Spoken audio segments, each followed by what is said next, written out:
Bachelors welcome to our channel. ఈరోజు మనం చూస్తున్నాం గచ్చిబౌలిలో ఉన్న ఆట్రియం మాల్ని. ఇందుకే ఇక్కడికి ఎందుకు వచ్చామంటారా? సండే కదండి, ఇంకా మా ఓల్డ్ విఆర్ గేమ్ ఆడదామని గోల చేశారు. ఇంకా ఆట్రియం మాల్కి అయితే వచ్చేసాం. కొత్తగా పెట్టిన ఈ గేమ్ జోన్లో విఆర్ని ఎప్పటి నుంచో ఉంది, సో మేము ఆడదామని ఇంకెక్కడికి వచ్చేసాం. ఇక్కడ చూస్తుంటే ఎంత బాగుందో చూసారా, మొత్తం అన్ని ఫ్లోర్లు మంచి బాగా కనిపిస్తుంది. మొన్నటిదాకా ఈ మాల్ చాలా ఖాళీగా ఉంది, సో ఇప్పుడు కొంచెం బాగా రష్ అయిందని అనుకుంటున్నాను నేనైతే. అండ్ సండే అవడం వల్లేమో మేబీ.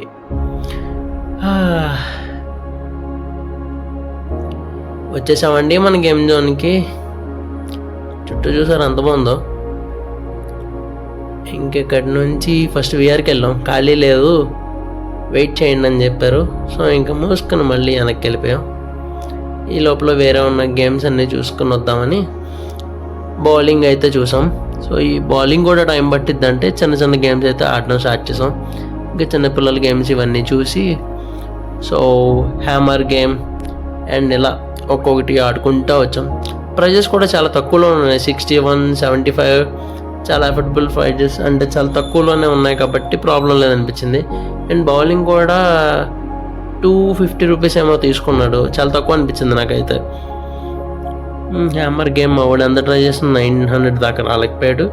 అండ్ మీకు తెలుసుగా ఈ టోకెన్స్ వచ్చిన తర్వాత ఇక్కడ వెళ్ళి ఇచ్చేస్తే వాళ్ళు మనకి ఈ టోకెన్స్ అండ్ ఈ టికెట్స్ తీసుకుని మనకి ఈ టాయ్స్ని అయితే ఇవ్వడం జరుగుతుంది. అంటే సెట్ ఆఫ్ పాయింట్స్ వచ్చాక ఈ టాయ్స్ అయితే మన దగ్గరికి వస్తాయి. ఫైనల్లీ విఆర్లోకి ఎంటర్ అయిపోయాం మనం. ఇంకా మొదలు పెట్టాలి ఈ గేమ్ అయితే. నాకైతే ఇది ఫస్ట్ టైం, ఇప్పటిదాకా నేను విఆర్ గేమ్ అయితే వాళ్ళ మా వాళ్ళు ఆల్రెడీ చాలా టైమ్స్ ఆడారు, రెడీగా ఉన్నాయి ఇంక విఆర్వి. ఇంకా గేమ్ స్టార్ట్ అయ్యింది.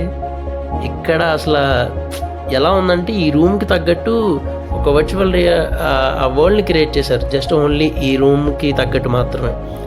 మనం గేమ్ ఆడుతున్నప్పుడు ఈ వాల్స్ దగ్గర అట్ల దగ్గర కొంచెం గ్యాప్లోనే మనకి సెన్సార్స్ ఉంటాయి, మనకి అర్థమైపోయింది ఇంకా అక్కడ దాకా వెళ్ళకూడదని.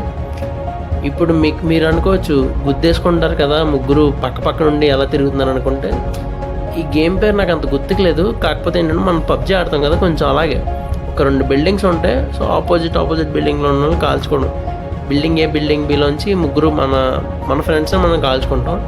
పక్కన ఉన్నారు కాబట్టి మనకి బయట ఫిజికల్ అంటే బయట పర్సన్ మన పక్కన ఉంటే గ్రే కలర్లో కనిపిస్తారు. సో మనం వాళ్ళ పక్కకి వెళ్ళకుండా వాళ్ళ దగ్గర నుంచి పక్కకు తప్పుకోవచ్చు. ఒకవేళ పర్సన్ కలర్ఫుల్గా కనిపిస్తే గేమ్లో మనకి పర్సన్ దగ్గరగా ఉన్నట్టు. సో మన గేమ్లో షూట్ చేస్తే ఆ పర్సన్ చచ్చిపోతాడు. ఇలా ఒక అరగంట సేపు 1500 ఛార్జ్ చేసింది ఆవిడ గేమ్కి. సో పర్ హెడ్ 500 రూపీస్ అయింది.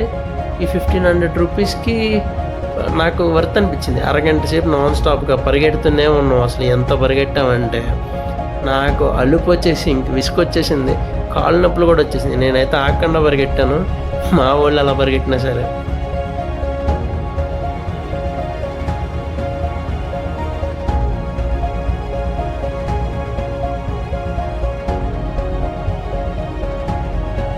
ఇంకా గేమ్ అయిపోయాక మా ఫ్రెండ్స్ చిన్నపిల్లల కార్ గేమ్స్ ఆడారు. ఎందుకంటే అప్పటికి బౌలింగ్కి మా నెంబర్ ఇచ్చాం, సో అసలు బౌలింగ్ వేయడానికి కూడా ఖాళీ లేదు.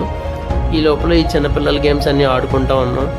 అసలు మేము ఎంత ట్రై చేసినా సరే ఆ స్టీరింగ్ తిప్పడానికి అవ్వలేదు, ఆ కార్ మా కంట్రోల్లోకి రాలేదు.